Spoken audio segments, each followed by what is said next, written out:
Grabando Es podcast 3, 2, 1. Venerable maestro, muy ilustre y poderoso, Jorge Norberto Cornejo, grado 33. Nos quedamos en el capítulo Rosacruz. ¿Qué nos pudiese comentar al respecto, por favor? Lo Rosacruz es un conjunto de grados. Yo aprecio especialmente el hecho de haber sido durante muchos años miembro activo de la Orden Rosacruz Amor. Pues me alejé. No es lo mismo el capítulo Rosacruz masónico que cualquiera de las órdenes Rosacruces, pero inevitablemente la simbología del capítulo Rosacruz y de las distintas órdenes Rosacruces existen, hay una relación.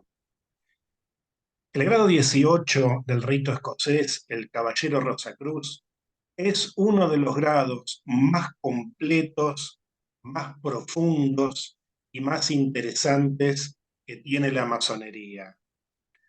No podemos describirlo acá por la gran extensión que tiene, pero permite y da pie para muchísimo estudio. Yo creo que en ese grado hay algunas correcciones que hacer. Por ejemplo, en los trabajos que publiqué, propongo reemplazar los términos fe, esperanza y caridad que se utilizan como parte de la simbología del grado 18 por otros términos que desde mi punto de vista tienen un sentido iniciático mayor. Además, en el grado 18 hay un trabajo muy grande que hacer, es recuperar la tradición de los Rosacruces originales, es decir, la tradición y la leyenda de Christian Rosenkreuz, que tiene algunos contactos con la leyenda de Irán. Christian Rosenkreuz, que lo podemos leer en la Fama Fraternitatis, en la Confessio Fraternitatis, las bodas químicas de Christian Rosenkreuz. Todo eso es un trabajo que hay que hacer para recuperarlo y volver a incorporarlo en el grado 18. Pero más allá de eso, si hay un grado que verdaderamente vale, todos vale la pena estudiar, pero si hay un grado que vale mucho, pero mucho la pena estudiar, es el de Caballero Rosacruz. Excelente, venerable maestro. En su cuarto tomo, que trata sobre los grados del Consejo de Kadosh, que bueno, ya hablo de la importancia de la cábala. Eh, que van del caballero gran pontífice de Jerusalén al Kadosh, 19:30, en su mar, océano de sabiduría, venerable maestro. Muy ilustre y poderoso. ¿Podría ilustrarnos al respecto? Sí, cómo no. Yo prefiero que me llame Jorge en primer lugar. Sí, maestro, Los títulos masónicos, dentro del un logia. comentario sobre los títulos. Los títulos masónicos, desde mi punto de vista, tienen simbolismo, no son arbitrarios, pero corresponden para el ritual. Fuera del ritual nos tratamos de nombre y sin ningún inconveniente. Recuerdo una anécdota que ocurrió en Francia, siglo XVIII, una logia en la cual están celebrando una tenida. Va a entrar el gran maestro. Eran tantas las joyas que se había puesto, tantas las condecoraciones, tantos los títulos con los que quería que ser mencionado, que el maestro de la logia dice: hermanos, pónganse de pie que está por entrar el gran arquitecto del universo. Realmente era tanto lo que se le había subido a la cabeza, los títulos al gran maestro, que casi que se creía que era el gran arquitecto. Por eso, una cosa, yo prefiero mantener bien estrictamente todos los títulos dentro del ritual. Fuera del ritual nos llamamos por nombre sin ningún icono. Bueno, yendo ahora a los grados del Consejo de Kadosh. Son 12 grados, lo cual se recupera la estructura duodenaria tan frecuente, las estructuras iniciáticas, que se puede comparar con los 12 signos del zodíaco, con los 12 meses del año, con un montón de formas duodenarias que hay, hasta con los 12 tonos, considerando las 7 notas y los 5 tonos de la escala musical. Esos grados tienen una triple característica: templarios, alquimia y cábala. En primer lugar, todos están imbuidos por un espíritu templario. De hecho, el caballero Kadosh es el caballero templario. Alquimia, porque tiene mucho de alquimia, en particular el grado 28, Caballero del Sol, es un grado alquímico propiamente, totalmente. De vuelta, eso no quiere decir que vamos a creer que podemos fabricar oro, ni que podemos transformar el plomo en oro, ni nada por el estilo. Simplemente es alquimia aplicada a lo que es el ser humano. Buscar que el ser humano se transforme, al menos simbólicamente, en la piedra filosofal, en el sentido de producir una mejora profunda del ser humano. La cábala aparece nuevamente, de hecho la cábala atraviesa transversalmente todos los grados masónicos. Por eso esos 12 grados deberían implicar un triple estudio conjunto de templarismo, alquimia y cábala. Y además, un detalle que considero muy importante. Hay un símbolo en esos grados que aparece tangencialmente, no se lo vivencia y no se lo estudia en la profundidad de vida, que es el símbolo del grial. El caballero Kadosh realmente es el caballero custodio del grial. Entonces hay otra tradición que aparece en el rito escocés solo como algo tangente, pero que debería ser reincorporada por este rito, es la tradición del grial. Por ejemplo, en el grado 22, Príncipe del Líbano, se menciona la tabla redonda y eso daría la oportunidad para estudiar todas las leyendas asociadas con los caballeros de la tabla redonda. Son profundamente simbólicas y esotéricas. Por eso esos 12 grados del Consejo de Kadosh dan material para hacer un estudio muy, muy extenso y muy, muy interesante. Y como te decía, teniendo la mirada fija en el caballero Kadosh, pensado como el caballero templario guardián del Grial, y por ello formado con un profundo conocimiento en Cábala y en alquimia. Muchísimas gracias por su respuesta y le agradezco mucho a usted por esa licencia de llamarle por su nombre. Efectivamente, dentro del ritual, dentro de la logia, las tenidas, y bueno, sí, yo he escuchado a mucha gente que le dicen, incluso mi gran arquitecto del universo, y muchos se inflan del ego, pero en el caso de aquí del maestro Jorge, pues la verdad es que su sabiduría es mucha y ustedes lo están escuchando, su sencillez. Eso es muy importante, la majestad en la sencillez. Entonces, por respeto a su obra, eh, por supuesto, lo considero un gran maestro de masonería. Ustedes, si leen su obra, ya les dijo el contacto el maestro, y de hecho nos dio permiso. Bueno, él no sé si había publicado un escrito donde se puede publicar su trabajo, su enciclopedia masónica, Sí, y bueno, sí, hice sí. compromiso con él de subir su enciclopedia en 5 tomos. Ahorita me he retrasado un poco, la verdad, ya le pedí disculpas, pero lo vamos a la brevedad posible todos en sus PowerPoint, que bueno, no sé si quiere decir algo de sus PowerPoint, maestro. Los PowerPoint son el primer trabajo que hice. Un PowerPoint para cada uno de los 33 grados. PowerPoint con 400 imágenes como mínimo. Fue un esfuerzo muy grande, pero muy interesante. Además, a mí me permitió ponerme en contacto con cuestiones que yo desconocía, por ejemplo, con cuestiones de tipo artístico de las que yo era totalmente ignorante. Al hacer los PowerPoint me di cuenta que necesité leer libros sobre historia del arte, porque mucho del simbolismo de la masonería está tomado del arte. Cuando hablamos del arte masónico, en realidad tiene mucho que ver con el arte concreto, real, con la pintura, la escultura, obviamente con la arquitectura. Que bueno, fue una experiencia muy interesante, muy esforzada, de mucho trabajo.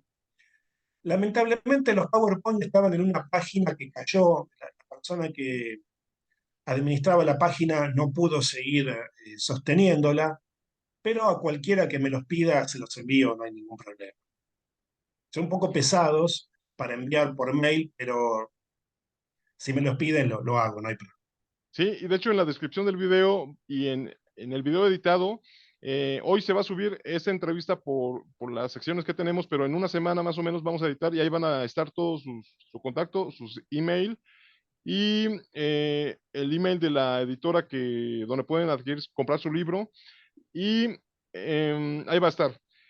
Maestro, perfecto. Entonces, pues ya van a tener la forma en cómo contactarse con un verdadero masón para dejarnos de especulaciones, mentiras y todo, sino con alguien que sabe. No vamos a ir a aprender música con alguien que no sabe de música, sino que con un músico. Y depende, queremos saber piano, violín o qué tipo de música, ¿no? Eh, Maestro Jorge, doctor Jorge, ¿nos puede decir acerca en el tomo quinto de su enciclopedia masónica, dedicado al consistorio y supremo consejo, los grados administrativos del 31 al 33, del gran inspector comendador al juez filósofo desconocido, a soberano gran inspector general? Su libro es muestra de ser una perfecta manifestación fundamentada en la justicia, la fuerza y la sabiduría. ¿Pudiese decirnos un poco, porque leí que también el gnosticismo tiene algo que ver con estos grados y sobre esos grados, así lo que usted considere, maestro? Sí, sí. En realidad el gnosticismo tiene que ver con todo el rito escocés. El rito escocés se puede calificar de un rito con una aspiración gnóstica en el sentido de que aspira a una sabiduría. Podemos considerarla una sabiduría trascendente o no, según la visión que cada uno tenga, pero el objetivo final del rito escocés es el logro de esa palabra que aparece en el grado 33, que es el logro de la sapientia. Es una palabra intraducible. La podemos traducir como sapiencia, como sabiduría, pero en realidad trasciende a eso. Es un término que se usaba en la Edad Media para identificar una serie de libros que se hacían en donde se acopiaba todo el conocimiento que se poseía en la época. Hoy realmente con el volumen de conocimiento que hay, no se puede tener todo el conocimiento en un conjunto de libros. Pero la palabra sapientia alude a alcanzar ese grado de sabiduría indefinible que se supone deberían tener los poseedores del grado 33. Al respecto, quizás genere alguna confusión el hecho de que se lo llame grados administrativos. Uno escucha la palabra administrativo y piensa en burócratas, en oficinistas. No tiene nada de malo ser oficinista, pero uno piensa en algo que no tiene nada que ver con lo esotérico. Pero hay grado administrativo, simplemente lo que quiere decir es grados en los cuales está concentrado el poder, o sea, la administración del rito. Pero en sí son grados, sobre todo el 32 y el 33, de una gran profundidad filosófica. El 32 nos daría meses para poder, años diría, para poder comprenderlo en profundidad. El símbolo del campo de los príncipes es a estudiarlo durante muchísimo tiempo. Y finalmente se supone que en el grado 33 el masón que llega ya ha logrado reunir lo disperso y ha accedido, no digo a la totalidad de la sapientia, porque eso quizás sea humanamente imposible, pero algún vislumbre de la sapientia. Ahí tendríamos el logro final del rito y el soberano gran inspector general que accede a ese logro podría beber del el Santo Grial. Pero bueno, eso lo tenemos como aspiración y queda en la vivencia de cada uno considerar que accedió a algo de eso o no. Muchísimas gracias por su respuesta, doctor. Y disculpe, Jorge, Jorge Norberto Cornejo, ¿nos podría decir algo acerca bueno, hace rato nos comentó acerca del arte, la importancia en la masonería y cómo se abreva todo ahí? Recuerdo que usted en una convocatoria que hizo, bueno, comentaba que si alguien del pueblo masónico era pintor, pintora, que quisiera ilustrar sus libros, podría hacerlo. ¿Todavía sigue vigente eso o? Sí, sigue vigente. Lo que pasa es que como ya están publicados en papel, es un poco complicado. La idea era esta. Las ilustraciones que hay en los libros son tomadas de ilustraciones libres, digamos, que se pueden usar libremente, pero que ya están hechas desde hace mucho tiempo. Por ejemplo, los cuadros de los distintos grados que se presentan en los libros eh, ya fueron hechos tiempo atrás y son conocidos. Lo más interesante es que hubieran sido cuadros originales para estos textos. Si alguien quiere hacerlo, todavía está abierto, pero los libros en papel ya están publicados. Muy bien, pues se pueden poner en contacto con el maestro. Y, oiga, comentó sobre el campo de los príncipes. ¿Hay algo que pudiésemos saber así de forma general? El Los campo de los campamentos. príncipes, sí, sí, sí. El campo de los príncipes es una especie de mandala, por su forma circular, que se utiliza como el símbolo fundamental del grado 32, en el cual se resume todo el rito escocés. No podemos explicarlo de esta manera, de hecho tendríamos que tener la imagen del campo delante, pero es una herramienta de meditación fundamental que les recomiendo a todos los iniciados en el grado 32 que se sienten frente al campo de los príncipes a una representación del mismo y que punto por punto lo vayan descifrando. Eso realmente les va a permitir reunir lo disperso y comprender el rito escocés en su totalidad. De hecho, hay un detalle muy interesante. El grado 32, que lo llamamos príncipe del real secreto, hay algunos rituales antiguos en el que el grado 32 simplemente se llamaba reunión. Tenía solamente ese nombre, porque la idea era reunir los 32 grados, que todavía no se había llegado al 33, del rito en un conjunto coherente y unificado. Por ello, bueno, el campo de los príncipes es lo que nos permite reunir lo disperso del rito escocés. Excelente, excelente. Eh, pero esto viene explicado en su obra, ¿verdad? Muchísimo más a detalle. Totalmente. Sí, sí, Excelente. gran parte del quinto tomo está dedicado al campo de los príncipes. Perfecto, perfecto. Eh, eh, Maestro Jorge, doctor Jorge, usted habla de las constituciones de Federico II de Prusia desde una perspectiva histórica bien fundamentada y de la leyenda creada. ¿Hay concordancia? ¿Hay diferencia entre estas dos perspectivas? No, aparentemente Federico II de Prusia tuvo los tres primeros grados masónicos y nada más. Eh, el hecho de haberlo considerado fundador del grado 33 es una leyenda, justamente. Hay que reconocer que Federico II de Prusia, para su época, fue un monarca ilustrado, que todo parece indicar que hizo un gobierno muy positivo, eh, pero nunca tuvo siquiera, hasta donde yo conozco, nunca tuvo siquiera interés en grados que existieran por sobre el tercero. Por lo tanto, esas constituciones no son algo histórico, sino que son una leyenda y hay que tomarlas como leyenda, nada más. No hay nada de malo en que algo sea una leyenda, si la interpretamos como tal. Si algún grupo masónico autonombrado se quiere presentar como los sucesores históricos de Federico II, está mintiendo. Federico II nunca tuvo grados por sobre el tercero. Pero interpretémosla como leyenda. Una leyenda es un símbolo. De hecho, la palabra leyenda significa lo que se puede contar, lo que se puede relatar. Por lo tanto, una leyenda es un símbolo que se relata. Bueno, interpretémosla de esa manera. Excelente. Una respuesta perfecta, me parece muy clara. Eh, en el principio de la entrevista usted nos comentaba de que, bueno, no tiene religión, sin embargo se me hace una persona súper respetuosa, súper equilibrada, armoniosa, pero veo que muchas veces la palabra laicismo, sobre todo aquí en Latinoamérica, este, se quiere aplicar mucho a la educación y todo, pero por ejemplo la masonería rescata, incorpora, preserva.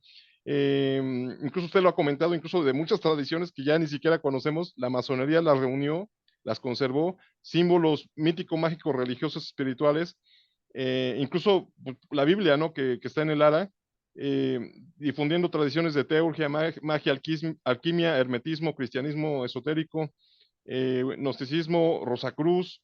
Eh, ¿Qué nos puede decir para quienes piensan, bueno, tenemos estos símbolos, pero la perspectiva, cómo se puede entender eso?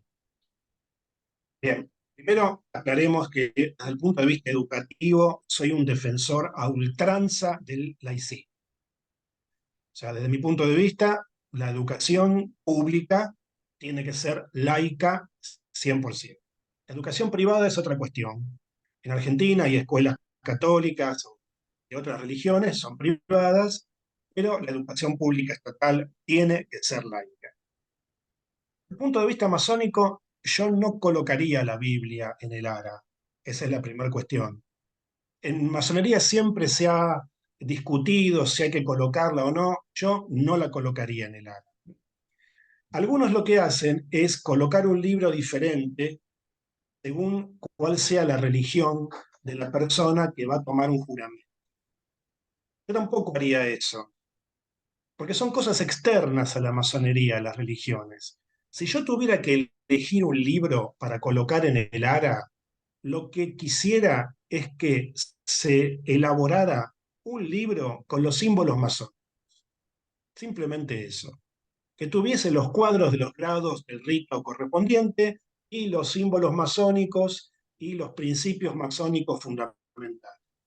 Por ello, la persona que se iniciaría en la masonería tomaría un juramento sobre los símbolos masónicos. Esa persona está entrando a la masonería, no está entrando a una religión. Por otro lado, es cierto que en el ritual masónico hay símbolos del Antiguo Testamento, símbolos del Nuevo Testamento, ha tomado cosas de distintas religiones, pero eso no quiere decir que las tome en su 100% y tampoco que las tome literalmente. Cuando hablamos del templo de Salomón, por ejemplo, el templo de Salomón fue un templo erigido a Jehová, nadie lo va a poner en duda eso, pero masónicamente no se lo interpreta de esa manera. Masónicamente el templo de Salomón es el prototipo externo del templo que cada uno de nosotros quisiera edificar interiormente. Cuando usamos la palabra templo, no nos referimos a templo para adorar a una deidad, sino que el templo masónico es el lugar donde los seres humanos pueden manifestarse plenamente. Y si conciben una trascendencia, que esa trascendencia esté, la expresión esté presente no es correcta, que esa trascendencia se exprese a través de los hermanos en ese templo. Un templo masónico se supone que construye un tiempo y un espacio sagrados, pero nuevamente sagrados no en el sentido religioso, no sagrados en el sentido que son trascendentes al tiempo y el espacio ordinarios. Por eso considero que no hay ninguna incoherencia entre una masonería que sea al mismo tiempo laica y al mismo tiempo que recupere todas las tradiciones que vos me referías recién. Excelente respuesta, doctor Jorge, maestro Jorge. Sí, porque incluso me sorprendió mucho su obra porque abarca incluso cosas de los templarios, cábala, tarot, astrología, gematría, hermenéutica, semiología. Bueno, todo un corpus increíblemente bien fundamentado y ahora nos queda un poquito más claro, bueno, sobre todo lo explica muy bien, y su opinión sobre el laicismo. Pero sí me he dado cuenta, disculpe, que hay muchos masones que por decirse, o sea, incluso astrónomos, científicos, todo, que dicen, no, yo no, repudian, bueno, desde la cábala, el tarot, la alquimia, todo eso, repudiándolo, y en su obra lo vi muy presente. Entonces, considero que es muy importante que lo que usted dijo al principio, ya lo aclaró, ¿no? Que incluso Albert Pike, páginas de la ignorancia sobre la masonería. Entonces, debe el masón conocer la alquimia, la cábala y el tarot. Sí, debe conocerlo, pero, Ujú. hago hincapié en el pero, tamizándolo. Por ejemplo, el ejemplo más evidente es el tarot. El tarot como método de adivinación no tiene ninguna cabida en la masonería. El tarot como método de adivinación, yo personalmente lo considero una superstición, alguien lo puede considerar de otra forma, pero de cualquier forma, el tarot como método vulgar de adivinación no tiene ningún lugar en la masonería. Distinto es el tarot como simbolismo. Las distintas cartas del tarot tienen un simbolismo que reúne contenidos históricos, contenidos filosóficos, contenidos antropológicos, que son muy interesantes. Y te doy un ejemplo concreto. Todos conocemos la carta llamada el loco. En los antiguos rituales masónicos, al candidato a la masonería se le daba el nombre de Pedro Gabe, Gabe con G y velado. La palabra Gabe es una palabra obsoleta que no existe más en el idioma castellano, pero que quiere decir loco. Por lo tanto, el candidato a la iniciación se lo llamaba Pedro el Loco, es decir, la piedra loca. Si uno observa cómo tiene que estar vestido el candidato a la iniciación masónica, se parece mucho al loco del tarot. De hecho, el loco del tarot originalmente se llamaba el mísero y representaba prácticamente a un pordiosero, que es muy parecido a cómo está vestido el candidato al aprendiz. Por lo tanto, esa carta, desde ese punto de vista simbólico, sí nos enriquece masónicamente. Entonces, el masón tiene que saber esas cosas, pero no literalmente, incorporándolas a lo que es la masonería. Lo mismo podemos decir de la alquimia. Te decía hace un rato, ninguno de nosotros se va a creer que podemos transformar el plomo en oro o que podemos lograr la medicina universal.